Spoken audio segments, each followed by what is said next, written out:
Hi viewers, myself Jia Jinsen, a speech intern at Jewel Autism and Child Development Center, Kottayam. Today I am going to show an activity regarding how to teach room concept. So let's see the material required for this.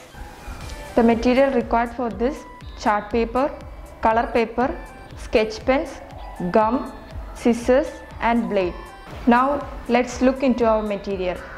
To make this material, first we have to cut the chart paper and arrange it in 3D projection to create each room.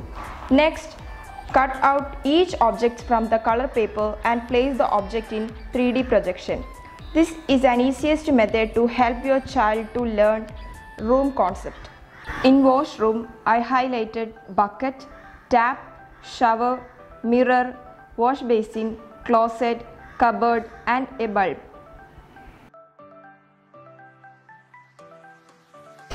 In living room, there is TV, cupboard, clock, sofa, table, curtain, photo frame and a mat.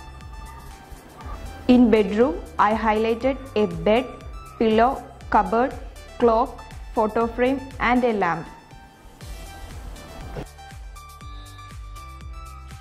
And finally, in the kitchen, there is a window, fridge, tap, stove and a cupboard. Through this material, we can improve several skills. We can ask the child to point out the things in the room. For example, open the bedroom and ask to point the bed, point the clock, etc. Or else we can ask the child to visualize the things in the room and ask him or her to name the things in the room. We can tell the child to keep the objects on the table, under the cot, near to the mat, inside the room.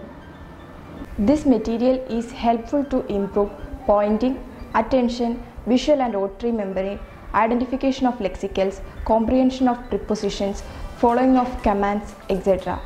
I hope this activity is helpful for you. Try this activity at home. Thank you for watching.